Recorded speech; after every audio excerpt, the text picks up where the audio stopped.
Olá pessoal, tudo bem? Sou o Marco Oliveira, da IEP Brasília.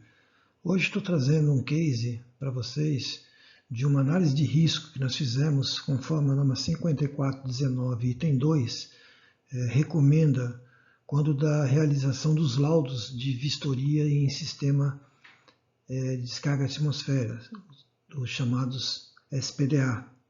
Então vou mostrar para vocês aqui, inicialmente, uma apresentação de como estava lá o condomínio e a sua instalação e alguns tópicos importantes do início do cadastro para esse cálculo de gerenciamento de risco e posteriormente eu vou mostrar o software que realiza esse cálculo. É uma simulação real que nós fizemos, entregamos esse mês inclusive ao condomínio esse gerenciamento de risco. Bom, o conceito da 5419 no item 2 ele fala o seguinte, que o número das descargas atmosféricas que influenciam a estrutura depende das dimensões, das características das estruturas, das linhas conectadas, das características do ambiente, da estrutura e das linhas, como da densidade da descarga atmosférica para a Terra na região onde se encontra a edificação. A probabilidade de danos devido à descarga atmosférica depende da estrutura, das linhas conectadas e das características da corrente de descarga atmosférica, assim como o tipo e da eficiência das medidas de proteção efetuadas. A decisão de prover uma proteção contra a descarga atmosférica pode ser tomada independente do resultado da análise de risco. Então, independente dessa análise de risco, a pessoa pode criar essa proteção e melhorar essa proteção. Então, vamos ver a seguir alguns dados que nós consideramos importantes dentro do cadastro inicial para análise do gerenciamento de risco. Bom, aqui nessa imagem nós temos então a edificação no qual nós fizemos essa análise de risco. Ela é composta por dois blocos. Nós temos aqui o bloco A e aqui um pouquinho mais para cá o bloco B. Então, inicialmente, a gente coloca aqui os dados do cliente, né, a obra, a localização, CNPJ, o ano da construção, os dados da avaliação, né, o nome da análise, né, no caso, o bloco A ou bloco B, o responsável técnico, a empresa que fez, e aí a gente coloca algumas características. As primeiras características é referente à estrutura. Então, nós temos aqui a parte dimensional, o comprimento, a largura e a altura dessa edificação. Cada bloco vai ter que ser feito a sua análise de risco. Então, não é uma análise de risco para os dois blocos. Cada um tem a sua peculiaridade. Então, inicialmente, nós colocamos isso. Esse estudo tem um formato prismático, simples, quadrado retangular. Então, a gente considera aqui em cima, na vista, né, como um bloco quadrado para fazer essa avaliação. Agora, no item seguinte, as influências ambientais. Então, nas influências ambientais, nós podemos considerar o quê? A localização da estrutura. Essa estrutura está cercada por objetos mais altos. A gente pode observar aqui. Esse prédio aqui, ele tem aproximadamente, como nós falamos, de altura 41 metros. Sendo que esse outro prédio que está aqui, ao lado dele, uma distância de aproximadamente 25 metros, ele tem aqui 100 metros aproximadamente de altura. Então, esse dado aqui, ele qualifica que a localização é de uma estrutura cercada por objetos mais altos. O outro ponto importante é através da frequência de raio, é o que a gente chama de NG. Qual é a intensidade anual por quilômetro no ano. Então, nós pegando aqui a norma 5419 no item 2 de 2015 e observando aqui pela cor, pelo gradiente aqui de Brasília, ele está aqui entre mais ou menos 5 e 7 descargas que nós teríamos, o nosso NG. Então, eu considerei, nesse caso, 6 como referência para a nossa aplicação. O item seguinte é referente aqui à parte de estruturas das linhas elétricas conectadas. Então, olha só, nós temos aqui na praça, tem uma praça aqui em frente ao prédio, esse transformador é o transformador que vai alimentar o condomínio, tá? Então esse transformador, ele tem aqui uma casa, um abrigo dele. Do outro lado nós temos aqui a saída dos cabos, então esses cabos vão sair de forma enterrada e vão entrar aqui na edificação. Então todo o trajeto dele é enterrado. Então o que nós temos aqui? Sim, tem uma linha de sinal conectada à estrutura, né? A blindagem aqui a gente considera 1 homem por quilômetro quadrado.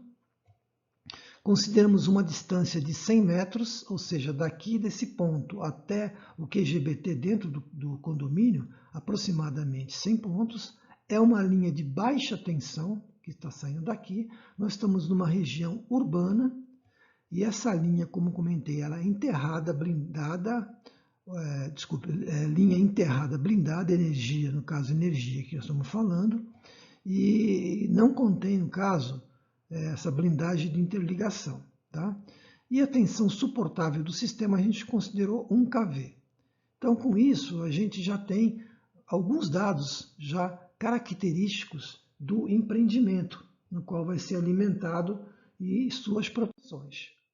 Um outro ponto aqui é a estrutura adjacente. A estrutura adjacente seria o outro bloco, que a gente chamou de bloco B. Então, aqui nós temos aqui um distanciamento aqui, que eu considerei entre o bloco A e o bloco B muito pequeno.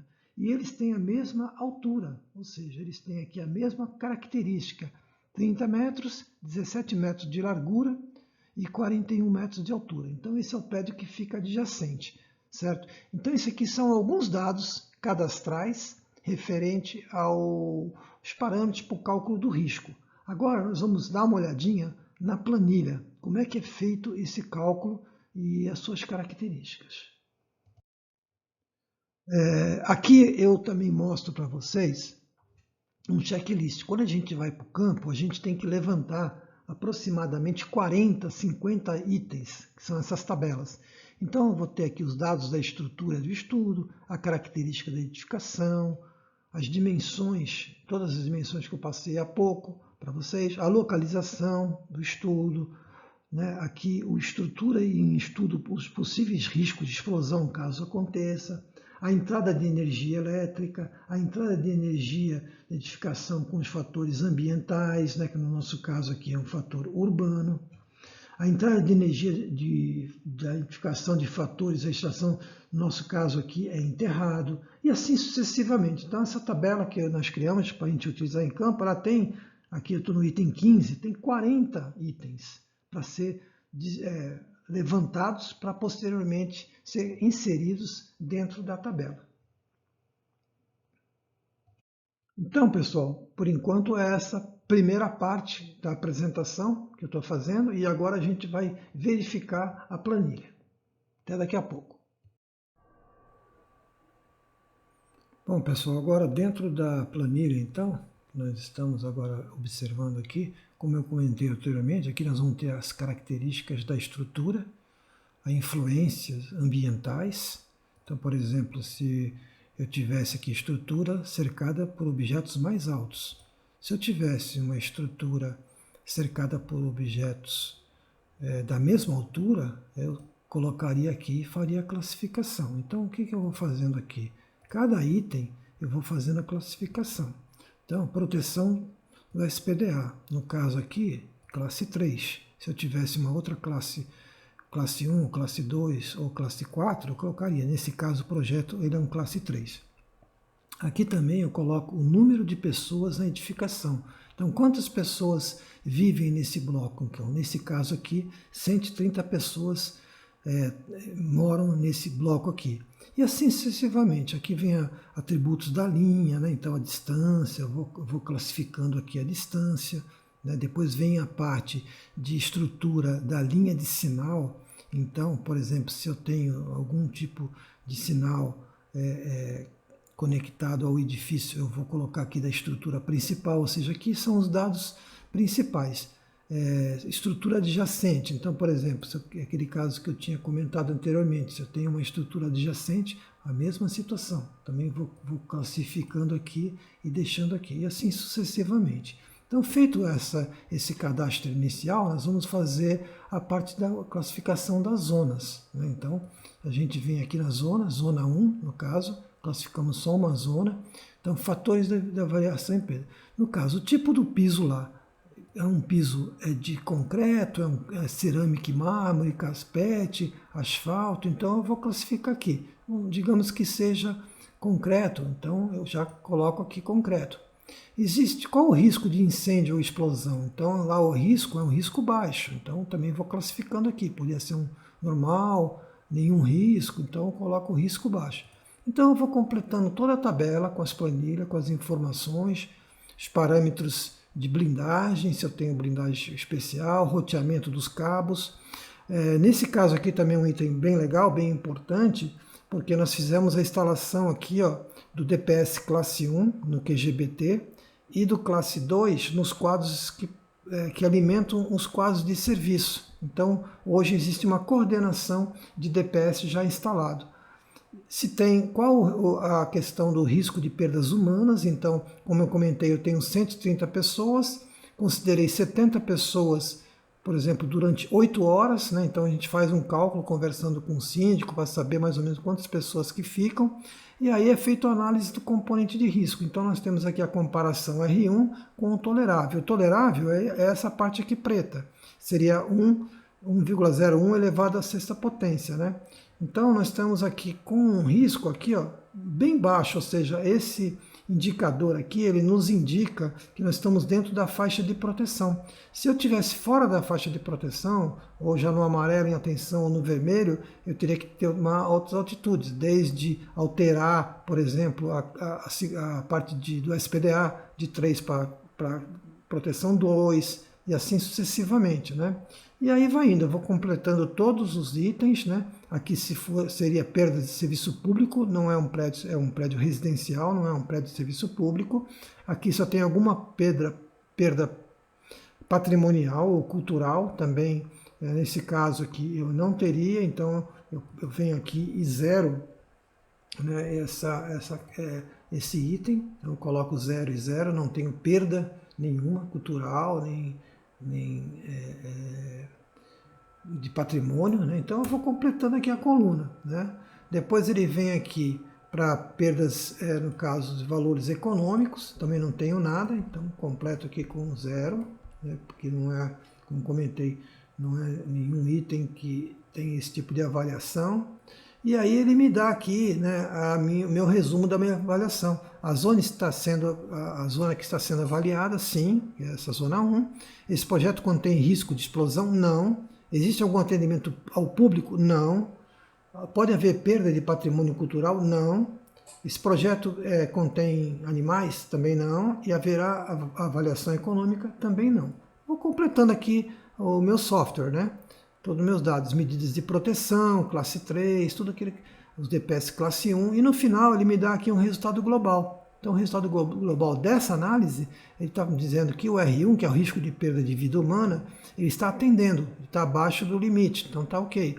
Eu não tenho risco de perda de serviço público, eu não tenho risco de perda patrimonial e também não tenho risco de valores econômicos. Então, ou seja, se eu tiver mais zonas de proteção, depois a gente vai completando as zonas, né? Aqui em cima, né? Zona 2, essa é uma zona 2, zona 3. Também tenho aqui a parte dos cálculos, ele vai mostrar todos os cálculos para mim referente a essa análise, né, que foi feita, né? Então tenho todos os cálculos aqui mostrando item a item de como é que foi feito esse cálculo, como é que nós chegamos a esse valor, né? Então é bem completo realmente o software e vai dar uma ideia de realmente como é que está o meu cálculo de risco para o gerenciamento de risco do SPDA. Então é isso, pessoal, que eu queria estar apresentando para vocês, que todos os laudos que a IEP Brasília realiza aqui em Brasília, além da parte de vistoria, das medições de continuidade, das medições do laço, da gaiola de Faraday, ou seja, todos os itens nos quais a norma recomenda, a gente, além disso, a gente também entrega o gerenciamento de risco para o condomínio, para a edificação, para saber se está tudo dentro dos parâmetros adequados. Então é isso. Obrigado mais uma vez pela atenção. Tenham todos um ótimo dia, pessoal. Até a próxima.